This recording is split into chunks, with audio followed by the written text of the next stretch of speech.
How's it going, everybody? It is your favorite apostates. I, of course, am McKay. And I am Jordan. And I have a light sunburn on my shoulders today. So today we have kind of a hot button topic that has been going around in the Twitterverse over the weekend. It's not surprising that this has come to this, but of course, it is always disappointing, and it will continue to be until the end of time, that things like this are coming out. Yeah. I haven't read the article yet. I have. You read the article. Correct. Okay. So I have not read the article yet. I've seen a lot of buzz on how shady it is. It has taken over the Exmo Twitter, if you will. There's a lot going on in the progressive Mormon Twitterverse right now. There's like some other things that we're not even going to have time to get into. Yeah, there's a lot going on. There's a lot going on right now. So just to go over this, Tad Callister, he's a former general authority of the church. First a member of the 70, then a member of the presidency of the 70, and then he has nothing. No, after that he was the general Sunday school president. Was it? He's the president? I think so. General president, yeah. And now he's been released since 2019, so he's not doing anything. Boo. Anyhow, well, get him out of there, apparently. I'm saying blame. And I'm not going to shit on this guy for being an idiot, because he's a very well-educated man. Yeah, well, I mean, he got his bachelor's from BYU, Juris Doctorate from UCLA, Master of Laws from NYU. I mean, this guy's he's been to school for... He's well-educated. Yeah, he's well-educated. However, even with all that... That doesn't make you smart. And when the church poisons you over a lifetime, this guy was born in 1945. That's a long time for this to take root. To very Mormon parents, and so he grew up Mormon. He grew up Mormon. So he wrote an article that came out on Deseret News, which is the church's news. Church News, the site of Deseret News. And before anybody comes after me, Deseret News is not the church. However, Deseret News is a subsidiary of Deseret Management Corporation, a holding company owned by the Church of Jesus Christ of Latter-day Saints. So it is owned by the church. So it is endorsed by the church. So do with that as you will. Yeah. We're not even going to argue that point. He wrote an article, it came out over the weekend, called "A Fence at the Top or an Ambulance at the Bottom." So we just want to do... Por qué no los dos? Yeah. So we're just going to read this and react to it. Let me settle in here. Hopefully it's not that bad.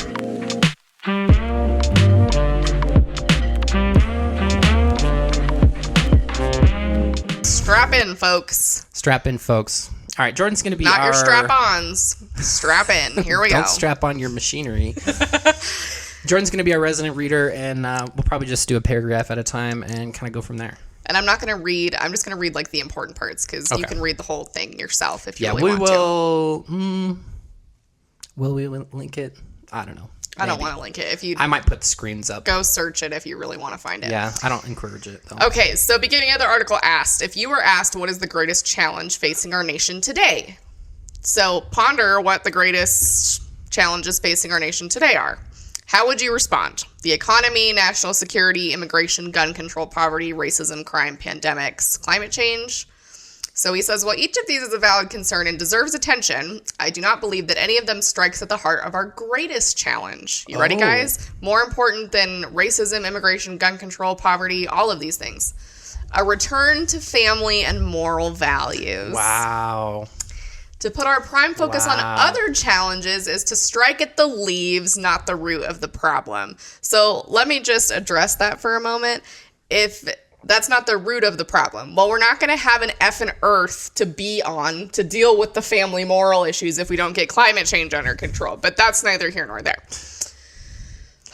It is, as some have noted, to put an ambulance at the bottom of the cliff rather than a fence at the top. Okay. I would like to ask Mr. Callister how a return to family and moral values would solve the problem of racism. Or poverty. How would that Or a solve pandemic. How do poverty? families solve pandemics? Yep. If we all would have just returned to family values, over 500,000 people in the United States wouldn't have perished from COVID-19. Or immigration. Because, Yeah. we don't even need to get If into that. our country will return to family values, then magically people will want to stop coming here because we'll be so f***ing annoying. I don't understand how a return to family and moral values is more important than any of these issues. Seriously, either. no, it's like ridiculous. To put our prime focus on any other challenges is to strike at the leaves and not the root. Like we're not even talking about the same issue. We're not even on the same playing field here, friend. No. Okay, let's preface this also with we find family, our family particularly, that would be Jordan and I and our cute little baby son. It is the most important thing to us. Sure. So we're not like out here anti-families or anything like that.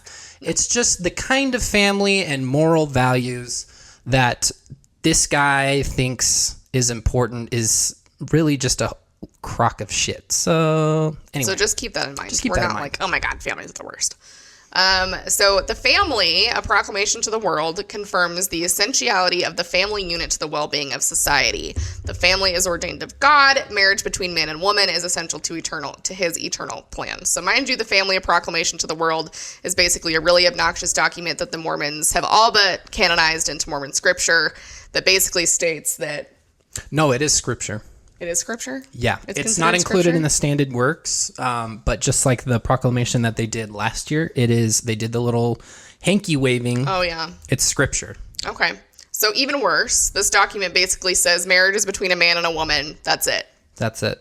Period. So the proclamation then warns that the disintegration of the family will bring upon individuals, communities, and nations the calamities foretold by ancient and modern prophets. It then concludes, we call upon responsible citizens and officers of government everywhere to promote those measures designed to maintain and strengthen the family as the fundamental unit of society. So are you getting some vibes of where we're going? Are you getting where this is headed? Are you feeling it? Let's also remember that this was right before June came in. Which is Pride Month. All right. Just bear that in mind. Yeah, bear that in mind. Okay, continuing. Okay, so then we jump back in history to 1833, where the first presidency had been reorganized, composed of good old Joseph Smith, the prophet, Sidney Rigdon, his first counselor, and Frederick G. Williams, his second counselor. One might wonder, what new truths, what divine disclosures, what breathtaking insights would be revealed to this newly called first presidency? Certainly glorious truths were revealed. Certainly. But the climax of this revelation focused on the basics of the gospel, for in essence, each of these men was instructed to set in order his own house. Yeah, I really would like to have said to Joseph Smith to get your fucking house in order because you're an idiot, but You're an idiot. We're not talking about the same house here. Set your house in order. Don't be having affairs with your adoptive daughters in the barn. It's fine. The message to these men likewise applies to each of us. We must first set in order our own homes in order to have a prosperous society. So I'm like, okay, I can kind of get on board with that. Like, get your own shit in order so that society as a whole can be better off. Yeah, like, I get that. Then everybody else can get their shit together. Like, there we go. Former Put U.S. your mask on first, then help others. Yes, I'm on board with that. Sure. Former U.S. Attorney General William P. Barr Ew. addressed the critical nature of families and moral values, after he was involved in separating children separation from of their church families, and state. but it's fine. And in doing so, addressed some governmental programs that are counterproductive to their advancement. Okay, ready? Government programs counterproductive. So here we go. Do you have a hint of where we're going now? Instead of addressing this is the Bill Barr quote. Instead of addressing the underlying cause, we have the state in the role of alleviator of bad consequences. So the reaction to growing illegitimacy is not sexual responsibility, but abortion. The reaction to drug addiction is safe injection sites. The solution to the breakdown of the family is for the state to set itself up as the ersatz husband for single mothers and the ersatz father to children. The call comes for more and more social programs to deal with the wreckage. While we think we are solving problems, we are underwriting them. So, end of Bill Barr quote. So this is a god-awful quote, and Tad Callister is going to go on to say how right this quote is and how beautiful and amazing it is. So a few things here. Abortion is not the result of sexual irresponsibility in all cases. There are a few steps before that. Safe injection sites, I mean, we're just, as somebody who works in this field, as somebody who's going to graduate school for social work, we're calling people wreckage. We're undermining government programs that are helpful and needed and attaching more shame sprinkles for everyone. So social programs are bad. Yep. Any type of social program, right? And if you need to be helped by a social program, you are also bad. You're bad. So Tad goes on to say how right he is. How often we choose worldly solutions that nurture rather than nullify existing issues of immorality. How often we adopt a new sin in an effort to cover or hide an existing one, and in the process compound rather than resolve the problem at hand. This is the modus operandi of Satan. So here we have our Satan reference, guys. The modus operandi of Satan. So, yeah, let's talk about how Satan is like the literal motivation for like everything. Including in Mormonism, social programs. They're of the devil, apparently. And I don't want to paint with a broad brush, but I'm assuming that other Christian-based organizations, it would be kind of the same idea, where basically anything which is an enemy to the idea of family moral values is the work of Satan. And that's the worst part of it, is it's all conjecture and speculation. And we're throwing out something that's not even a thing. Like the whole premise of this, and the church loves to say this, that there's an attack on the nuclear family. Yeah. Okay. That people are coming after the nuclear family, which the nuclear isn't family happening. Is not really necessary.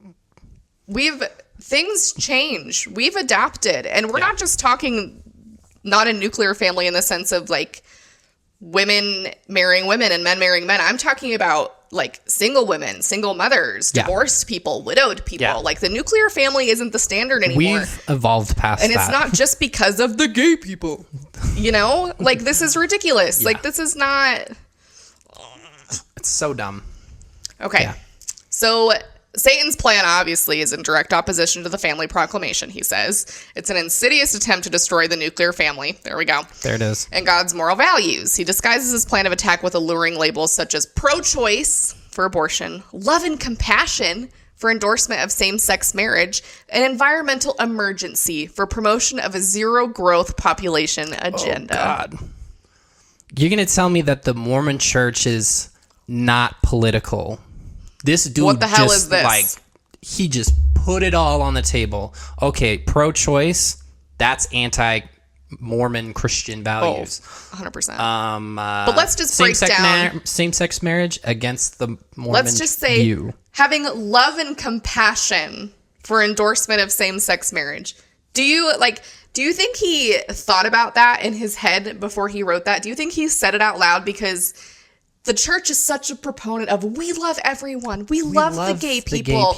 We love them. We hate the sin, but we love the sinner. And I'm like, no, you don't. You're saying love and compassion is an endorsement of same-sex marriage, which you can't do in the church. You can't endorse same-sex marriage.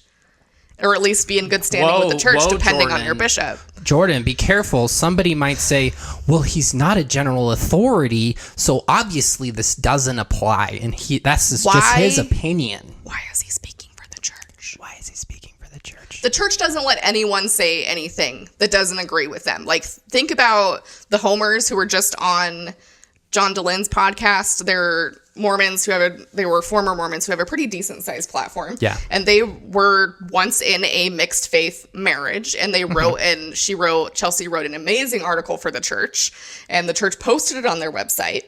And it was amazing. It was about, mixed faith marriage and how difficult it is and how they were navigating it. And it was really well done. And then her and her husband eventually both left the church and are no longer a part of it. And they take the article off the website. So they literally just gone. scrubbed it. It's like gone. You can't find it anywhere. Yeah, unless you had it like cached and or something. She knows this. Yeah. They know this. As soon as she did an interview with John DeLynn, it was gone. Case in point, the I'm a Mormon campaign that they did less than 10 years, maybe 10 years ago. They are taking all the stuff in YouTube. They are hacking and chopping all the Mormon part out of it because the word Mormon, the nickname Mormon, is a victory for Satan. So literally, as soon as it becomes an inconvenience for the church that they don't want to explain it, they just kind of sweep it under the rug. And so this is the perfect example of if there's even somebody who they agreed with what Chelsea had said at the time, like they loved her article and they promoted it and it was on the website. It was easily accessible. And as soon as she left the church, they pulled it. And so if they didn't want Tad speaking on the church's behalf, they wouldn't have this article wouldn't be here. No, it would totally be gone. And this is official church channels. So that argument is Deseret News, like it gets better. Yeah. So this is endorsement of that idea to me. So it gets better. This paragraph, this quote especially, is kind of taken off on Twitter, and I'm loving the response to it. Yeah. Each of these proposals, however, constitutes a frontal attack on the family unit and its survival. Here we go again. These solutions are nothing less than time bombs wrapped with glitter and a glamorous bow. Uh-oh. Do you think he chose his words carefully on that one? Yeah. Do you think he was really... Can you be glitter, any more... glamorous? Like, homophobic? Maybe not. Oh, it just boils my blood. Okay. And then it gets even obvious. better, guys. Ultimately, the day of reckoning will come, and the explosion will occur. Yikes. One cannot circumvent God's commands and expect to escape the divine consequences, regardless of how decorated the package may be or how cosmetically appealing the language may sound. Is your blood boiling yet? Because I was ready to jump off the damn roof when I read this for the first time, and it's still making me mad. And I read it multiple times now. Yikes. So, yeah. So some of the members of the LGBTQ plus community have taken essentially portions of that paragraph and kind of reframed it as, here we are. Here's me and my partner ruining society. Bomb. Yeah. And so, which it's just really unfortunate that they even have to do that. It's really unfortunate that we're in a place where this is still an issue, where love and compassion of people who are in a same-sex marriage or have same-sex attraction or something that the church is still going, no. Nope. Yeah, and it really makes me sad because there are gay Mormons that they love the church and they are just holding on with dear life, hoping that the same thing that happened with the priesthood ban, where it was literally teaching interracial marriage was an abomination up until 1978, and then suddenly the switch was flipped and God said, it's okay for black members of the church to hold the priesthood now. They're just hoping and holding out that that's going to happen.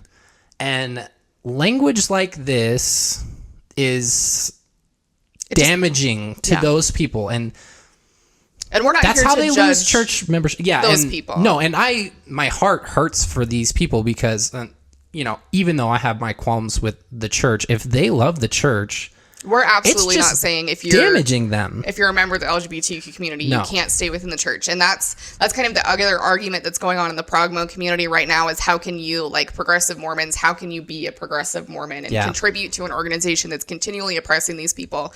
And the thing that I want to remind people of in this movement, and I'm guilty of doing this myself, as we get into the cognitive distortion of black and white thinking. And if I'm out, then everybody else has to be out. And if I'm in, then everybody else has to be in. And we get into this very two-sided issue, when in reality, this is an issue that's like encapsulated in gray. Like, we're all just chilling in gray, and it's not our job to pull or push anyone along on their faith journey, because we're not that person. Yeah. And we don't know where they're at or where they're going. So we support people regardless of where they're at in their faith journey. If you're a member of that community and you want to stay in the church, we support you. If you're a member of that community and you want to leave, we support you. We've personally chosen to leave, but that decision is going to look different for everyone. Let me just hop off my soapbox there. Yeah, so we're not asking for people, just because we're angry, loud, asshole ex-Mormons doesn't mean that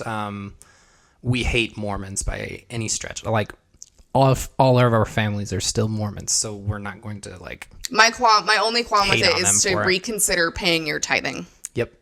Just if this is the kind of rhetoric that you're not okay with, definitely, if you're a Mormon, I doubt you're watching this. I would suggest it. Please reconsider. And we're not saying stop paying tithing. We're saying maybe pay your tithing to another organization. Yeah. Maybe for Pride Month, donate it to a charity that's helping the LGBTQ plus community. There you go. Like, there's other ways to do that. There's all kinds of just things. A suggestion. Yeah. Okay. Anywho, back to the article. Now that I've gone on a tangent. Yeah.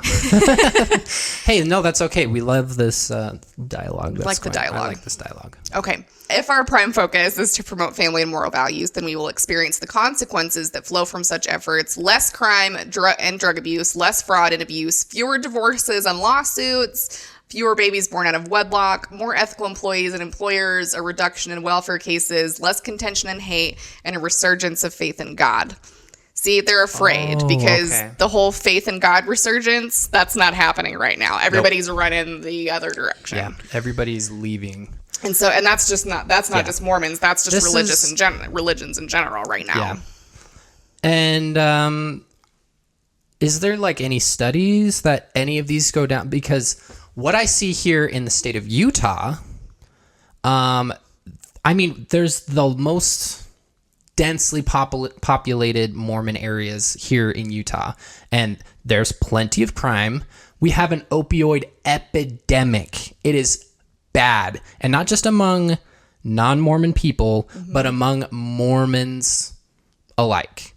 Less fraud and abuse that happens in the church. So I would like to see, I think you make a fabulous point. I would like to see some studies, some statistics, some evidence that this is true, rather than just telling people that that's what'll happen. Yeah, it's absolute bullshit. And the way you can tell is because he has no references to anything.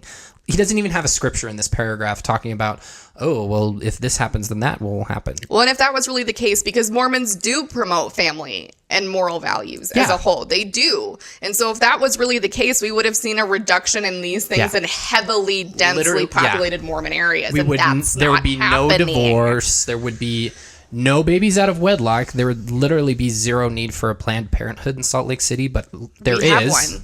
And there are Mormons who go there. Yep. Shocker. So I was one of them. Yeah. Also, I went to get birth control. You Planned guys calm Parenthood down. isn't for just abortions. So, okay. Next, here we go. So then we will have a fence at the top of the cliff rather than the need for an ambulance at the bottom. Back to the So what his claim is that metaphor. we only need one of those, not both. The colonists understood this. So if alarm bells aren't going off in your head right now, they should be. The slave owners? Arthur Schlesinger wrote, although colonial life was woven of many strands, English, Scotch, Irish, Dutch, French, German, and so on, all the new groups, whatever their ethnic differences, shared the common belief that the family was, in Franklin's phrase, that the sacred cement of all societies. Wait, is he quoting... Wait, Franklin? Like Benjamin Franklin? Like had a bunch of women, Benjamin Franklin? Also, let me read you this list. Not be the case. English, Scotch, Irish, Dutch, French, German, and so on. Is there anybody missing from that list? Like, there's an and so on, but was there... I mean, we list a lot of white predominant ethnicities here. Just fruit for thought. No government program or policy can compensate for a lack of strong families and moral values. There is no adequate substitute or replacement for them. They are the sacred cement that holds our society together as a nation. To believe and act otherwise is to build our national hopes and aspirations on a foundation of sand, like the house of the foolish man in the parable of Christ. And I'm not even going to read the scripture. Y'all know. Hopefully we will be arch defenders of the nuclear family and God's moral values. As we do so, we will experience an outpouring of the Spirit in our homes and nation. Then we will see the fulfillment of God's promise. Blessed is the nation whose God is the Lord. So I said I wasn't going to read the whole thing to you. We basically just did. Just read the whole thing. I lied. So in summation, this is a kind of rhetoric exactly why we don't shut up about the stupid church. Sorry, the Mormon church. This shit is harmful. And absolutely intentional. This 100%. Was not an ignorance thing. All the stuff that they've been coming out with recently is coldly calculated, to say the least. It's not by just happenstance that... Is that the word? Happenstance? That these things are happening. It's not just coincidental that Russell M. Nelson, after probably the worst year that the church has had in growth on record, went, all these people who are having doubts, they're just lazy learners and lax disciples. And then Sherry Dew getting up on stage like, they're just sharing snippets of truth. And now Tad Callister is TikTok, cough, cough. Yeah, cough, cough, TikTok.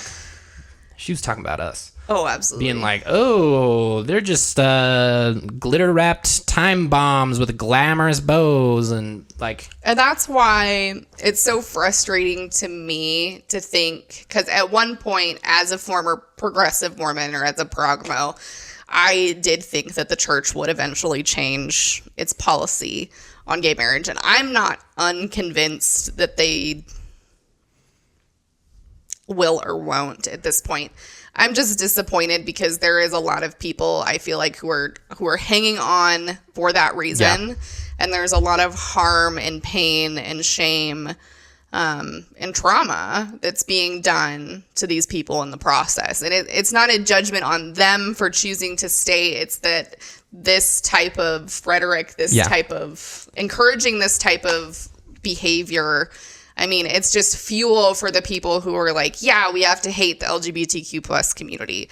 It's no coincidence that this comes right at the beginning of Pride Month when we're starting to see pride flags go up around Salt Lake City and around the state. And it's no coincidence that this came out at that time. And it's just basically a thumbs up for all the people like Desnat and all the others who are huge, huge haters on the LGBTQ plus community. And so this was absolutely orchestrated. It's manipulative. Mm-hmm. It's like I would hang on, as a member, I would hang on for anything that would lead me to believe that maybe the church was headed in the direction of reframing their thoughts on this issue and reframing, their policy. Yeah. And I would hang on for any little thing. And then something like this comes along. And it's devastating because for every one step forward the church takes, something like this comes along and we take like a 1,000 steps back. Yeah. And back to the point about we're not shaming people for wanting to stay in the church. We were disenfranchised with the church for years before we finally decided to leave. And it's not like we really wanted to. It is something that we have known our entire lives. So you have to look at it through that kind of a lens that a lot of these people, they don't know anything different.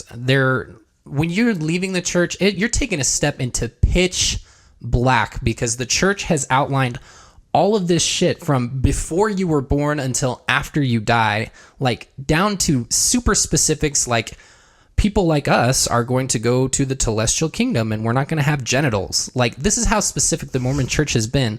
And now when you're leaving it, you have absolutely zero knowledge of what's going to be, where you're going to go. Where will you go? So, but it's not the we totally end, understand. Obviously, I mean, Like we talk about it from that light because we know how difficult it is Yeah. and it continues to be to walk away, and we know how difficult deconstruction is. There is light and hope and joy on the other side, let me affirm. But we're not here to tell anybody that they need to leave or stay, because there were people along our path that told us we needed to leave or stay, and that didn't really make much of an influence or much of a difference because it's so personal. And so don't feel like don't feel like we're attacking you if you're part of that community and choose to stay, or if you're just in the church and struggling and considering yourself an ally. I would just do your research, pay attention to your own mental health. If it's more beneficial for you to stay, then stay. Like I'm a huge proponent of protecting your sanity. Health. I'm a huge proponent of protecting your safety. If you're living with a parent or somebody where it's not safe for you to leave, then just hold out. Like I get that this is not a one size fits all situation, but I think we do need to do what we're doing right now, which is bring into light these type of things, because sometimes these things would just fly under the radar if it weren't for progressive Mormons and members of the LGBTQ community who were like, dude, way the fuck off here. Like, we are Seriously. so far, like, I don't even know how to describe it. So far off base. We're so far off base. And so this is just, once again, reaffirming that the church is not friendly to the LGBTQ plus community, not accepting, not affirming. And that's not even touching on the fact that they're expecting people who belong to that community to be celibate or to marry someone of the opposite sex. Being a heterosexual. And while that might be okay for some, that's not okay for others. So we're here to speak for all, right? We're here to bring light to all of these situations and not just ours, Yep. So these kinds of things are important. We want to bring these things to light and talk about these and share these. So if you'd like to go revisit this article, by all means, you can. I would not recommend it. Check it out. Don't check it out. Don't check it out. Deseret News can suck it, and so could Tad Callister. Yeah, so that's our thoughts on that. So I hope your blood isn't boiling and your head hasn't exploded. If you haven't yet, go decorate yourself in a glamorous bow or whatever the hell he called it. Yeah. A glitter package. Yeah, with a glitter time bomb, whatever the hell you are. Just go dance around, you glitter time bomb. Go dance around. Yeah, do your thing. Do you think, Chicken Wing? So thanks, everybody, for sticking around and wading through the shit with us. We hope it was a terrible journey for you, because it was for us. Just kidding. Yeah. Stick around with us. If you're not already subscribed, hit that subscribe button, hit the like button. It helps us out a huge amount. Check us out on our socials. We have Instagram and TikTok are kind of our things. Other than this, you can find us at Jordan and McKay. We got it all linked down in the description. Check out I think we should do a Shame Sprinkles t-shirt. We need to do a Shame Sprinkles t-shirt. So if we do that, we will put it up on our Teespring. We have a couple ones that are more reminiscent of our experiences with Josh at the Dad Challenge podcast. But go ahead and check more those is coming, out. so stay tuned. More's coming, yeah. We'll have to explain those when they come. Thanks for hanging out, and we will see you soon. See you next time.